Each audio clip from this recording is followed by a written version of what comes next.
चलिए दोस्तों, आपका मोस्ट वेलकम हमारे चैनल में। तो क्या हाल चाल है जनाब? बढ़िया। आई होप सब अच्छे होंगे। वेल दोस्तों, आज हम बात करने वाले हैं भगोड़े विजय माल्या की। जी हाँ, एक ऐसा बिजनेसमैन जो कि अपने लाइफस्टाइल के लिए जाना जाता था, लेकिन आज उसकी किस्मत ऐसी डूबी है कि अपने देश हिंदुस्तान आने से वो डर रहा है, क्योंकि उसे डर है कि यहाँ आते ही लोग उसे जूते से मारेंगे। कहाँ कभी ये लड़कियों के साथ रंगरलियां मनाता था और कहाँ आज ये पुलिस के डर से अपने घर में दुबका पड़ा है। दोस्तों, आज के हम अपने इस वीडियो में आपको विजय माल्या की पोल खोलने वाले हैं। इसके ऐसे ऐसे कांड का आज खुलासा करने वाला हूँ जिसे जानकर और देखकर आपका दिमाग हिल जाएगा। दोस्तों, बस आप इस वीडियो को बिना स्किप किए अंत तक जरूर देखिएगा। फ्रेंड्स, अपने विलासितापूर्ण लाइफस्टाइल के लिए मशहूर यूबी ग्रुप के मालिक विजय माल्या का जितना नाम उनके बिजनेस स्टाइल के लिए है, उससे ज्यादा चर्चा उनकी पार्टियां और ग्लैमरस लाइफस्टाइल की होती हैं।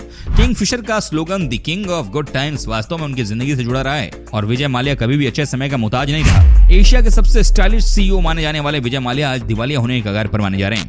2012 में फर्स्ट पोस्ट पत्रिका ने उन्हें इंडिया का सबसे खराब बिजनेसमैन माना, लेकिन इसके बावजूद किंगफिशर के लिए हर साल ग्लैमरस हॉट मॉडल्स की फोटो के साथ निकलने वाले कैलेंडर शूट में कहीं कोई कोताही नहीं की गई।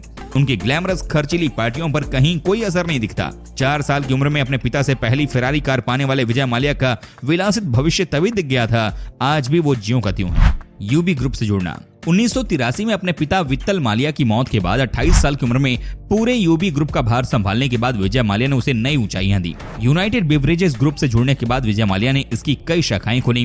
किंगफिशर की अल्कोहल बिजनेस को प्रमुखता देते हुए इसके साथ नॉन प्रॉफिटेबल किंगफिशर एयरलाइन खोली। हालांकि आज किंगफिशर एयरलाइन डूबने के कगार पर है। विलासित जीवन शैली।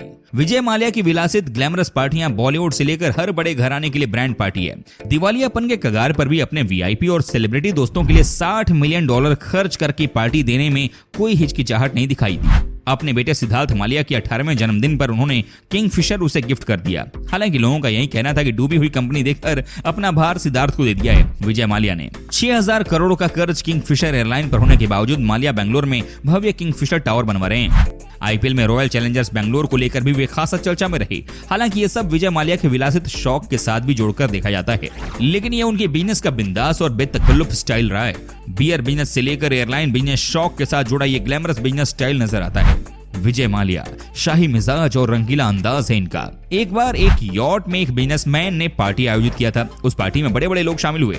जब सभी लोग पार्टी का मजा ले रहे थे, तब नीचे डेक में वो बिजनेसमैन आने वाले किसी कारोबारी सौदे की तैयारी कर रहा था। ये बिजनेसमैन कोई और नहीं, भारत के मशहूर राजनेता Sahara force India, Royal Challengers, McDowell, Mohan Bagan और किंगफिशर ईस्ट बंगाल किन स्पोर्ट्समैन के मालिक विजय माल्या हैं। माल्या की खासियत है कि वो बिजनेस से जुड़े हर पहलू की बारीकियों को पहले समझते हैं, फिर उस पर दांव लगाते हैं। हालांकि किंगफिशर एयरलाइन के मामले में उनका दांव असफल रहा था। 18 दिसंबर 1955 को जन्मे विजय माल्या ने छोटी सी उम्र में ही खुद के अंदर कारोबारी समझ विकसित कर ली थी। महज 30 साल की उम्र में ही माल्या ने यूबी ग्रुप को अंतर्राष्ट्रीय स्तर पर एक बड़ी कंपनी बना दिया था। यूबी या यूनाइटेड ब्रेवरी कंपनी की ग्रुप स्थापना उनके पिता विट्ठल माल्या ने की थी। यूबी समूह शराब और मादक पेय उद्योग पर विशेष ध्यान देने वाली कई अलग अलग कंपनियों का एक विस्तृत समूह है। अच्छा जनाब, वीडियो में आगे बढ़ने से पहले जरा ये बताइए ना कि आप किस देश के निवासी हैं? बताइए। किसी भी नए काम की शुरुआत वो शुभ समय देखकर ही करते हैं। राजनीतिक और सामाजिक गतिविधियां। बिजनेस के अलावा माल्या की राजनीतिक गतिविधियां भी खासा चर्चा में होती हैं। 2010 से वे कर्नाटक से राज्यसभा के सदस्य भी थे। हालांकि उनकी राज्यसभा सदस्यता से इस पर कोई फर्क नहीं पड़ता, लेकिन देश की धरोहर को देश में लाने के लिए माल्या का नाम सभी बिजनेसमैन से अलग रहा है। 2004 में लंदन में टीपू सुल्तान की तलवार की नीलामी में विजय माल्या ही उसे खरीदकर भारत लाए। इसी तरह 2009 में महात्मा गांधी का चश्मा, चमड़े की चप्पल, घड़ी, अंतिम बार जिस प्लेट में महात्मा गांधी ने खाना खाया था उस प्लेट को भी $1.8 मिलियन खर्च करके खरीदा था। भारत सरकार द्वारा नीलामी को न रोक पाने की स्थिति में माल्या के इस कदम की काफी सराहना हुई थी। एयरलाइन के बिजनेस में बड़े नुकसान के बाद कर्ज में डूबे विजय माल्या के रहन सहन, खर्चीले स्वभाव में कोई बदलाव नजर नहीं आता।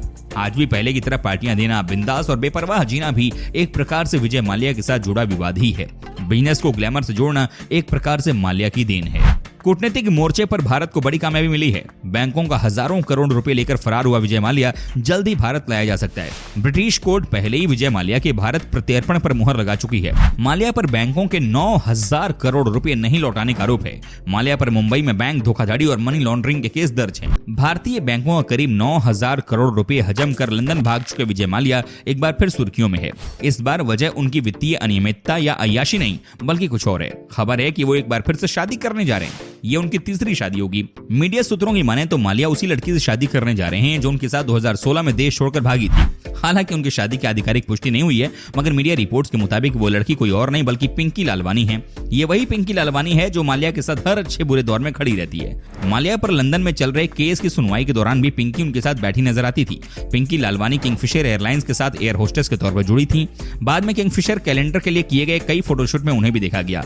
खबर तो यहाँ तक है कि कई साउथ फिल्मों में भी पिंकी का पैसा लगा था। वहीं एक सूत्र के अनुसार दोनों की शादी का फिलहाल कोई इरादा नहीं, जबकि दोनों सालों से लिव इन रिलेशनशिप में रह रहे हैं। बता दें कि 1986 में माल्या ने समीरा तैयब जी से पहले शादी की थी। कुछ सालों बाद दोनों का तलाक हो गया। सिद्धार्थ माल्या विजय और समीरा की ही औलाद हैं। फिर 1993 में माल्या ने बचपन की दोस्त रेखा से शादी की। रेखा की ये तीसरी शादी थी। दोस्तों, इसमें कोई शक नहीं है कि माल्या बड़ा ही ठरकी किस्म का इंसान है। जी हाँ, ये बड़ा ही चालू इंसान है। तो दोस्तों, ये थे भगोड़े विजय माल्या जुड़े कुछ बेहद ही चौंकाने वाले और दिमाग हिलाने वाले काले राज। दोस्तों, उम्मीद करता हूं कि आपको हमारा ये एपिसोड पसंद आया होगा। साथ ही दोस्तों, अगर आपको इस वीडियो पर कोई राय देनी है तो आप हमें कमेंट कर सकते हैं। हमें आपके कमेंट का रहता है इंतजार। और हाँ, अगर आप हमारे चैनल पर नए हैं तो प्लीज चैनल को सब्सक्राइब जरूर कर दीजिएगा, क्योंकि हम आपके लिए रोज इस तरह के वीडियो बनाते रहते हैं। दोस्तों, अपना ख्याल रखिएगा। मिलेंगे अगले एपिसोड में, तब तक के लिए take care and bye bye.